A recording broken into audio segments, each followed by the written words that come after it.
Chers amis, la paracha cette semaine, Noach, le déluge. Des grands rabbins de la Chassidoute ont dit qu'il y a un rapport d'habitude entre la paracha et l'actualité. Là, on ne peut pas ne pas voir le rapport. Je ne sais pas si la semaine prochaine nous ferons un live sur la paracha de Lech Lecha, parce que je me demande si on aura les capacités techniques ou même voire technologiques de le faire. Je pense que la guerre va éclater. Je pense que rapidement, ça deviendra une guerre mondiale. Et je pense que rapidement, Mashiach reviendra. On a des messages assez clairs, de sources assez sûres, comme quoi c'est incessamment sous peu.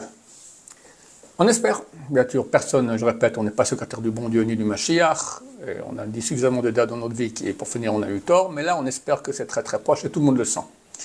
D'autant plus qu'il y a une union et une choix dans le peuple d'Israël, comme je ne me souviens pas de ma vie, une chose pareille. Et c'est ce que Dieu veut. Dieu veut l'union, il veut la tchouva. Donc Mashiach peut venir, Bezrat Hashem. Le rapport avec la paracha, le déluge. Dieu a promis qu'il n'y aura plus de déluge d'eau sur le monde, mais un déluge de feu peut y avoir. Que faire pour être sauvé? Alors, Malkitzedek, c'était le roi de Jérusalem, c'était en fait Shem, le fils de Noach, un des trois fils. Avram Avinu l'a rencontré. Il lui a dit « Comment vous avez fait pour être sauvé ?» Il faut comprendre que l'histoire de l'arche de Noé, c'est un miracle extraordinaire. Dans un petit bateau comme ça, avec tous les animaux, c'est un miracle en soi, d'accord? Comment elle n'a pas été... l'eau était bouillante, elle aurait dû fondre, avec les vents qu'il y avait, les ouragans qu'il y avait, enfin, c'est un vrai miracle.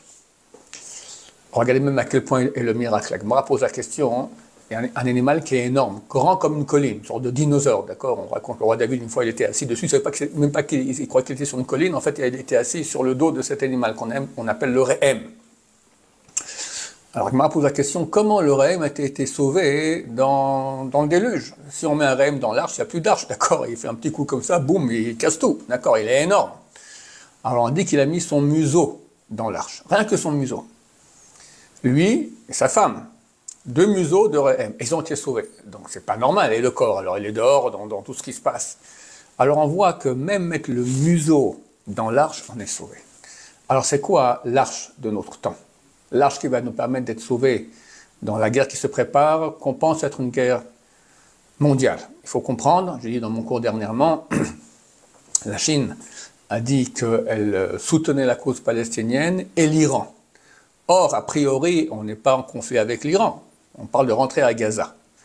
Mais tout le monde comprend que si on rentre à Gaza, alors il y a de fortes chances que Hezbollah nous attaque. Et Hezbollah, c'est une plateforme iranienne, comme Hamas d'ailleurs, à Gaza, iranienne. Et les Iraniens ont mis hier sur la grande mosquée le drapeau noir, le drapeau de la guerre. Maintenant, pourquoi l'Amérique vient se battre avec nous contre Hezbollah? Parce qu'en fait, il veut se battre contre l'Iran. Et ce n'est pas contre l'Iran, c'est contre une union de l'Iran, la Chine, la Russie, etc. Donc on est au bord d'une guerre mondiale. Je rappelle qu'on a entendu de beaucoup de sources différentes que ça va être très rapide. Il se peut que dans quelques jours, Bezrat Hashem, Mashiach, il est là, Bezrat Hashem. Alors qu'est-ce qu'on fait nous en attendant? Il faut au moins mettre le museau. Celui qui peut rentrer complètement dans l'arche, être un bon juif, proche de Dieu, pratiquer, faire tchouva, c'est ce qu'il faut. Il y a 2 sujets. Il y a comment être sauvé, et puis il y a aussi comment recevoir Mashiach. Parce que même si quelqu'un il est sauvé, ok, Bezrat Hashem, on va en parler comment faire pour être sauvé. Mais c'est insuffisant. Parce que quand Mashiach revient, ton statut spirituel, il reste fixe pour toujours, c'est fini. Tu pourras monter, mais tu n'auras aucun mérite. Tout le mérite, il est maintenant. Maintenant que c'est encore, on est dans l'obscurité et c'est difficile, c'est là où on peut gagner tout. Donc il faut, si possible, rentrer complètement dans l'arche. Le monde est en train de s'écrouler aujourd'hui. Il n'y a que de l'hérésie, il n'y a que de la débauche, il n'y a que le monde du mensonge partout. Alors, regardez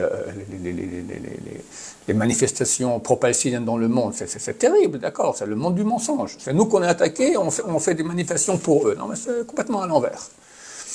Alors, il faut rentrer dans l'arche. Au moins mettre le museau dans l'arche, faire tchouva, se rapprocher de Dieu, regretter les péchés qu'on a faits, avoir confiance en Dieu, prier Dieu, prier pour Am Israël. Pas prier que pour qu'on gagne la guerre, ça c'est petit. Prier que Mashiach vienne, qu'on gagne tout, fini, voilà, quand Mashiach vient, tout est réglé. Il n'y a pas d'ennemis, il n'y a pas de maladie, il n'y a pas de pauvreté, il n'y a pas de tristesse, tout, il y a résurrection, tous les morts vont se ressusciter. Je viens de voir maintenant une histoire extraordinaire, le plus grand, on peut dire le plus grand kabbaliste israélien, le Rav Benaï Shmueli, raconte qu'il il y avait un enfant, à la base d'une famille religieuse orthodoxe, qui a tout quitté. Et il était à la fête là-bas à Gaza, et il a été tué. Maintenant, son père n'avait pas de nouvelles, mais vu que le fils avait quitté la Torah, et il se baladait un peu par-ci par-là, donc il n'était pas trop inquiet. Des fois, il y avait des semaines entières, il n'avait aucune nouvelle. Donc là aussi, aucune nouvelle. Et le père n'est pas au courant que son fils a été tué là-bas. Et son fils vient en rêve, rayonnant, lumineux. Il dit, papa, tu ne veux pas savoir, grâce à toi, ce qui s'est passé. Tu m'as enseigné la Torah, tu m'as enseigné que Dieu existait. Et bien, quand les terroristes sont venus, j'ai été tué. Auparavant, j'ai fait une tchouva. Et tous là-bas, on a fait une tchouva extraordinaire. On s'est rapproché de Dieu. On a dit Shema Israël. Je te remercie pour toute l'éducation que tu m'as donnée et tout ce que j'ai appris de Torah. Aujourd'hui, maintenant, j'apprends la Torah aussi. Où? Avec Dieu, dans le paradis. Et le père ne savait même pas encore que son fils avait été tué. Donc, c'est ce qu'il faut faire. Il faut se rapprocher de Dieu beaucoup, beaucoup. Je viens de voir aussi une histoire que j'ai racontée maintenant dans un short. On vient de me l'envoyer. 2 filles qui étaient à la fête là-bas racontent. Leur père, enfin c'est le père qui raconte, le père, il se définit lui-même juif du cœur, donc pas religieux. Mais à Kippour, il va à la synagogue, et là-bas il a fait un don de 12 000 shekels. Bon, une somme importante, Baruch Hashem. C'est marqué que la tzedaka sauve de la mort. Et les filles étaient là-bas à la fête et dans l'attaque terroriste. Alors elles ont appelé leur père et pendant 6 heures non-stop en boucle, ils ont dit ensemble Shema Israël.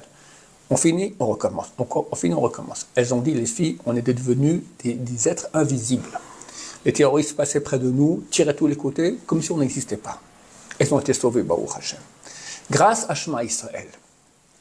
D'ailleurs, quand les soldats partent en guerre, c'est écrit dans le livre de Devarim, qu'il y avait un Kohen Mashiach, un Kohen Gadol qu'on désignait spécialement pour cette mission-là, qui allait parler aux soldats et leur disait « Shema Israël, écoute Israël, n'ayez pas peur, Dieu vous protège, etc. » Et tout le monde disait « Shema Israël ». Et comme disait le commentateur sur place, Rashi, il dit « Ne serait-ce que le mérite de dire Shema Israël matin et soir, vous sauvera de tous vos ennemis. » Le Maharal de Prague qui explique pourquoi, qu'est-ce qu'il y a de si spécial Shema Israël. Shema Israël, c'est reconnaître que Dieu est un, c'est le maître de tout, il n'y a rien d'autre que lui. Et si je me branche avec celui qui est le maître de tout, et je pense et je crois, il n'y a que lui, c'est tout, rien ne peut m'arriver. Et c'est très connu, la Sgoula du Rab Chaim de Volojine. Rab Chaim de Volojine, il dit, si quelqu'un pense, En od milvado, il n'y a rien d'autre que lui, on parle de Dieu, rien ne peut lui arriver. Et plus quand quelqu'un peut venir avec un poignard comme ça, me lever, vouloir m'enfoncer, si je pense ça de façon la plus honnête qui soit, la plus sincère qui soit, on ne peut rien me faire, parce que je suis branché avec la source de tout, le maître de tout, il peut faire tout. Il a un problème, Dieu, il n'a aucun problème. C'est lui le problème.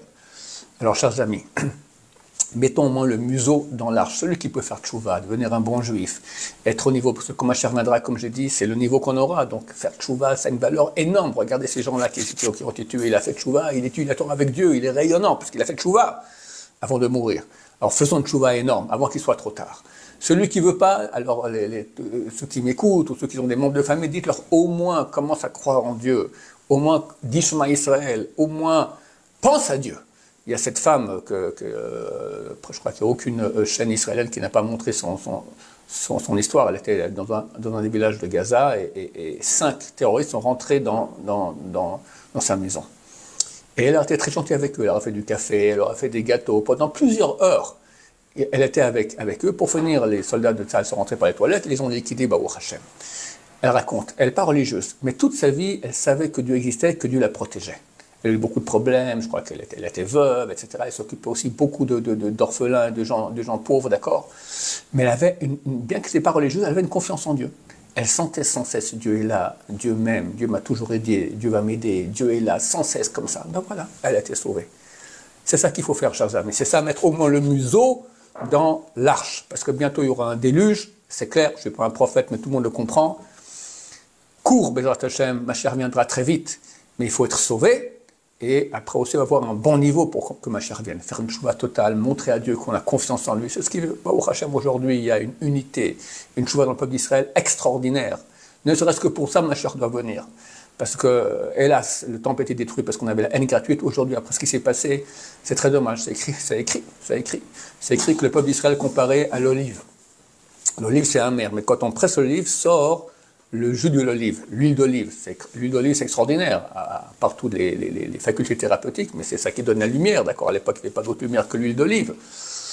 Le peuple d'Israël, quand on le presse, le bien sort. Et là, c'est après ce qui s'est passé, c'est un malheur terrible, comme il n'y a pas eu depuis la Shoah, une chose pareille. Alors, Israël est uni. Et Israël fait tchouva. Il y a des milliers de gens qui font tchouva. C'est phénoménal. Beaucoup de femmes prennent sur eux la tsniout. Il semblerait que presque tous les soldats ont des talis de katane. D'accord? Dans des yeshivot entières ont été mobilisés, ils font des talis de katane sans cesse et le mettent. Aujourd'hui en France aussi, des centaines qui mettent le talis de katane. Ils disent on ne veut pas de nourriture, donnez-nous le talis de katane. Il y avait plusieurs restaurants taref, d'accord, complètement crustacés, porte où vous voulez à Tel Aviv, qui ont commencé à faire des plats pour les soldats. Les soldats ont reçu, on veut c'est pas cachère, ils disent on veut pas. Et bien ces restaurants ont demandé à un organisme de cacheroute de cachériser leur restaurant et de faire des plats cachers pour envoyer à tous les soldats. Il y a un retour extraordinaire. Tout le monde prie. Dieu y voit tout ça. Faisons partie de cette... Vous savez quel bonheur on a. Alors c'est terrible ce qui s'est passé, mais si Mashiach revient comme on le croit, je pense à une question de quelques jours, comme ça je vous dis, on a entendu de sources assez sûres. Ben Ezrat Hashem, j'espère qu'il ne se trompe pas. En tout cas c'est très proche, quoi qu'il en soit. Mais ça fait 5000 ans que l'humanité attend cela. Nos ancêtres ont attendu cela, ont pleuré cela, se lever la nuit. Quand on verra Mashiach, et nous on va le voir. Alors prions, rapprochons-nous de Dieu, faisons tchouva pour avoir un bon niveau, être sauvés, que le Hashem Mashiach vienne sans aucune perte, sans souffrance, sans rien. On a déjà assez souffert, terminé. Voilà. Que Mashiach peut venir nous sauver sans guerre, sans rien. Que la guerre soit sur nos ennemis, entre ennemis et ennemis qui se ratatinent en petits morceaux, Bezrat Hashem. En espérant que ces prières-là seront reçues, en espérant que tout le monde va faire tchouva, que tout le monde va se rapprocher de Dieu, et Bezrat Hashem, ainsi on verra Mashiach dans la joie. Amen, amen.